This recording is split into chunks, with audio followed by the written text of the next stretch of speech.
Hai că se filmează. Vă salut și bine m-ați regăsit cu o nouă reacție. Cam târziu așa, cam târziu, nu-i târziu. Am lipsit cam mult de pe media, dar nu din lipsă de ocupație. Am fost foarte ocupat, ăsta este și motivul pentru care nu am fost pe aici. Dar să știți că am urmărit, sunt la curent cam cu tot ce a ieșit în ultimele 2 luni de când n-am mai postat nimic. Și o notificare mișto a venit că Ombladon va lansa cu beats în câteva minute piesa Spune-mi. Videoclip oficial, bineînțeles voi o să-l vedeți pe canalul lui Ombladon oficial, Ombladon 20cm oficial. Pe canalul 3 Căldări veți vedea doar reacția la videoclip și la versuri, nu veți vedea videoclipul. 213 persoane așteaptă piesa să fie lansată. Ne uităm puțin în descriere să vedem, poate avem versuri sau nu. Piesa se numește Spune-mi, cred că mă repet. Videoclip oficial, muzica Ombladon și Freaca Da Disc. Chitară, Biță. Biță cântă la chitară. Bun, așa. Textul Ombladon și Biță. Mix master Bufu. Video Sergiu Nicula. Sega Frategrafia. Probabil asta este brandul. Și bineînțeles, label-ul aparține celor de la 20cm Records. Are 514 aprecieri, 233 de persoane în așteptare, data de lansare astăzi 6 iunie 2022 la ora 7, ora Belgiei, 8 ora României. Suntem în așteptare. Așteptăm. Voi ce mai faceți? Sunteți bine? Ce ați mai făcut? Lăsați și voi un coment, mai facem și noi, nu știu, o reacție, mai aveți cerere. Mi-a lăsat cineva să fac reacții la Cazi Ploaie, piesa, am ascultat pe Cazi Ploaie, nu știam, l-am ascultat, de-am înnebunit. Eu nu-l înțeleg, are o muzică puțin aparte, nu-i pentru toată lumea probabil, nu-i pentru mine, deci nu vreau să-mi prind urechile. În rest, încă așteptăm aici. 60 de secunde până la premieră. Hai să ne pregătim frumos.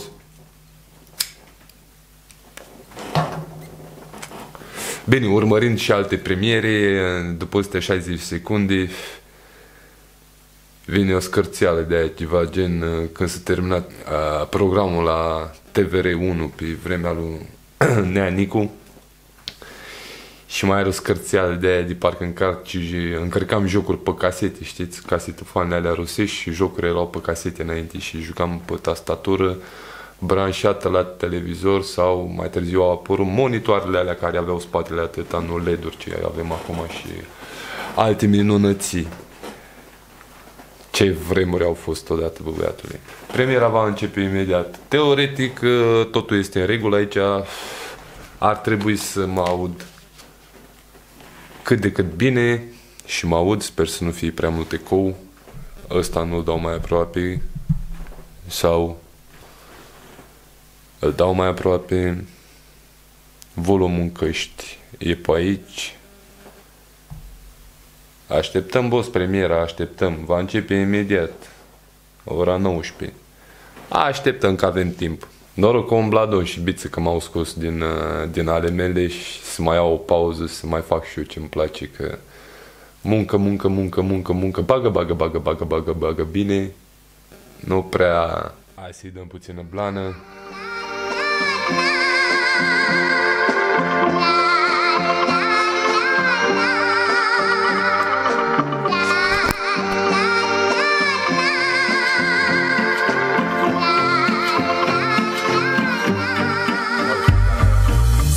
Ce faci când nu știi încotro să te duci? Spune-mi ce faci când pereții te strâng și sunt mulți. Ții visele tale în palmele tale. Spune-mi ce faci când trebuie să o iei iar de la capăt singur. Nu-i nimic politic, că sătul și eu am scris atât de ușor decât ne e de greu. Acum ridic paharul, soare afară, nu mă ascund, chiar dacă pe dinăuntru am sufletul rupt. Am prieteni mulți de când umblam desculți, am adormit copii și ne-am trezit adulți. Mulți uită, dar dacă lumea e perfidă, ciognesc un pahar cu omul din oglindă. Pun cheia la gât, mă întorc în timp ca să stau încă o dată cu familia mea la masă. Și singur pot, și sigur pot să găsesc singurătății antidot. Unde să te ascunzi, oricum o să te prindă. Viața e ușoară rău, zici că are cont pe Tinder. Lumea s-a schimbat și încă se mai schimbă, prieteni vechi. Bă, ce tare a fost, ci că viața e ușoară, zici că are cont pe Tinder. Bă, băiatule, aceeași, viața e o zdreanță. Sau vrea să-și facă de cap. Sau, nu știu, eu n-am avut niciodată cont pe Tinder, am auzit discuții, mai ales pe la Ai Umor cu Bendeac, pe Tinder și cu alte doamne domnișoare care erau invitate să facă umor pe scena Ai Umor. Și acolo am auzit ceva discuții despre Tinder. Bă, nu știu. Mai sunt și oameni care vor să-și facă de cap. Ca și viața își face de cap. Zici că are cont pe Tinder. Așa este de ușoară. Oricum o să te prindă, viața e ușoară rău, zici că are cont pe Tinder. Lumea s-a schimbat și încă se mai schimbă, prieteni vechi, parcă-mi vorbesc în altă limbă. Spune-mi ce faci când nu știi încotro să te duci. E foarte faină bucata, man. Bucată foarte faină la modul că odată ce înaintezi în vârstă, probabil te simți mult mai singur. Ai multe chestii pe care ai vrut să le realizezi și nu ai reușit și la un moment dat trebuie să zici stop, iau de la capăt. Se întâmplă, pentru unii este mai ușor, pentru unii este mai greu, unii se adaptează, unii acceptă situația așa cum este, alții nu, zici, op, începem altceva. O luăm pe alt drum pentru că câteodată avem nevoie să mergem pe alt drum și eu am ales să merg pe alt drum și eu am luat-o de la zero de câteva ori. Asta e viața. Zici că are cont pe Tinder. Îi dăm până o ardem noi pe ea. Asta e. Bine, drept este că și timpul trece. Și ajungem în situația în care ne regăsim între mulți pereți și singuri și... Spune-mi ce faci când pereții te strâng și sunt mulți. Ții visele tale în palmele tale. Spune-mi ce faci când trebuie să o iei iar de la capăt singur. Te pui pe picior. Acum e chestia, visele tale, știam că este diferență între vise și visuri. Visele sunt cele pe care le ai noaptea, pe care le visezi, bineînțeles, și visuri sunt idealurile pe care ți le propui. Acum, dacă mai ascultai refrenul încă o dată, poate n-am înțeles eu bine. Să te duci. Spune-mi ce faci când pereții te strâng și sunt mulți. Ții visele tale în palmele tale. Spune-mi ce faci când trebuie să o iei iar de la capăt singur. Te pui pe picioare, că nu-i pură întâmplare, fitare. Viața te pune la încercare. Acum e vorba despre mine și despre noi. Sunt egoist, exact ca și voi. Eu sunt doar defect, unii mă cred incorect, dar sunt incorect că spun ceea ce cred. Drumul e lung, confuz, mă amuz, mă scuz. Orice a pus grăbit, îl refuz, m-am dus mai departe, țintesc aceeași cale, unde visele tale sunt în palmele tale. Sunt atâtea stele căzătoare, timpul se pare. Băi, e foarte probabil să fi confundat eu sensul visurilor și ale viselor.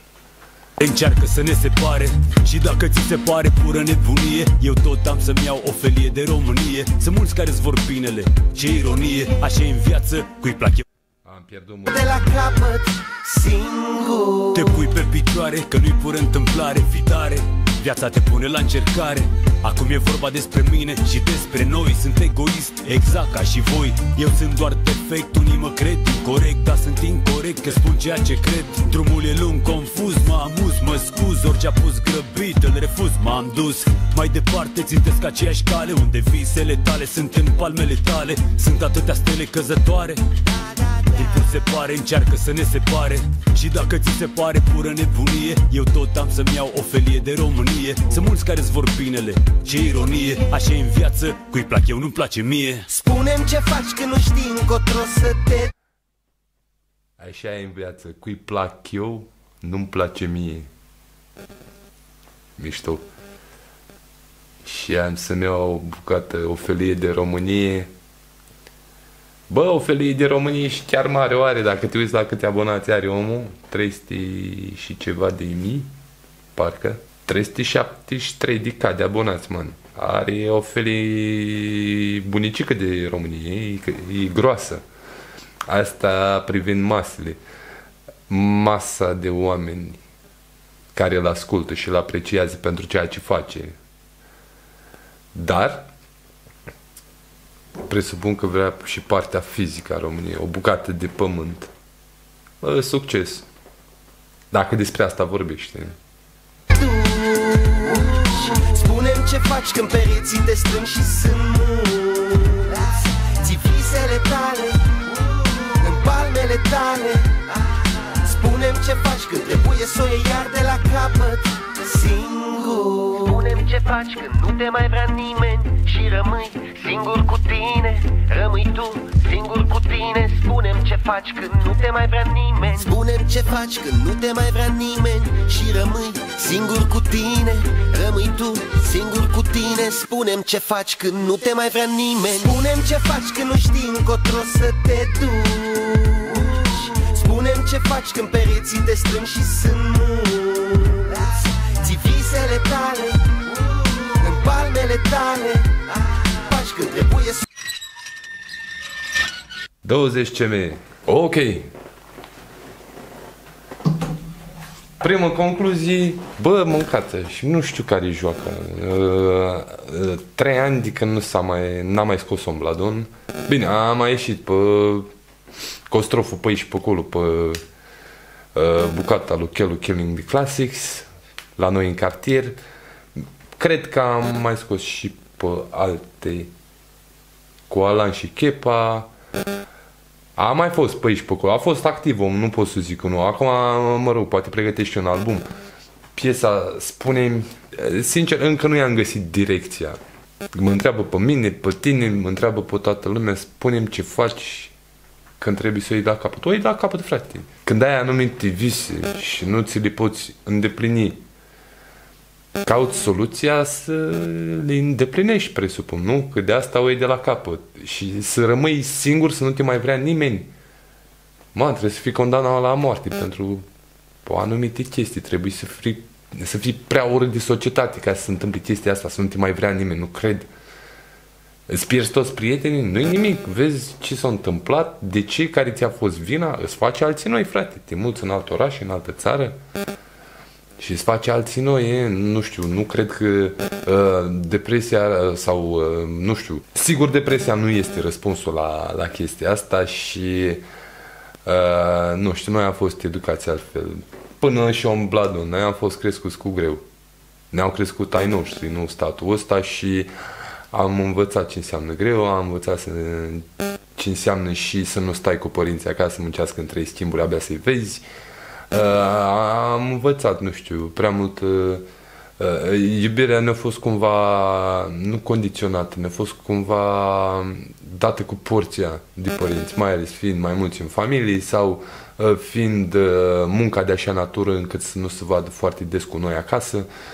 Și apoi mai interveneau și alte chestii, a venit democrația, unii au înțeles-o greșit, s-au destrămat familii, s-au reformat alte familii și tot așa.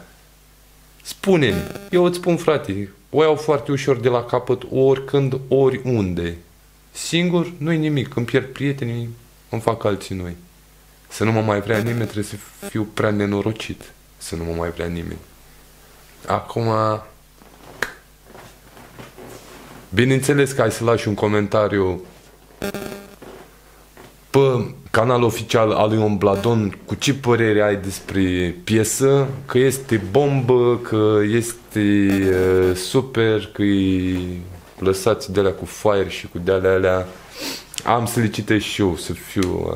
chiar hai să citim acum. Ia să găsim ceva. Nu, întâi am să văd care... Îmi fac o țigară Și cât timp fac o țigară, am să caut diferența între vise și visuri. Fii atent ce spune aici. Numeroase substantive din limba română au forme duble sau multiple de plural, care definesc realități diferite. Necunoașterea sensurilor conduce de multe ori la confuzii. Pentru a evita folosirea greșită a acestora, vă prezentăm astăzi 10 substantive cu forme duble de plural, al căror înțeles este diferit. Și avem masă, la plural, mese sau mase. Vis, la plural, vise, visuri. Folosim pluralul vise atunci când ne referim la imaginele din somn și visuri atunci când este vorba de aspirații. Exemple, 2 nopți la rând am avut niște vise ciudate. Visurile lor erau să ajungă împreună la Olimpiadă. Deci, eu ținusem minte bine, doar că nu am înțeles de ce au folosit vise în contextul... Sau vorbeau chiar de vise? Găsiți informația pe Dex Online. Vă mulțumesc mult pentru vizionare, în caz că ai vizionat până la capăt și ne găsim data viitoare, man. Vedem cine mai scoate, ce mai scoate. Lasă-mă părere despre reacții. În rest, cam atât, fraților, și ne găsim data viitoare. Să fiți iubiți!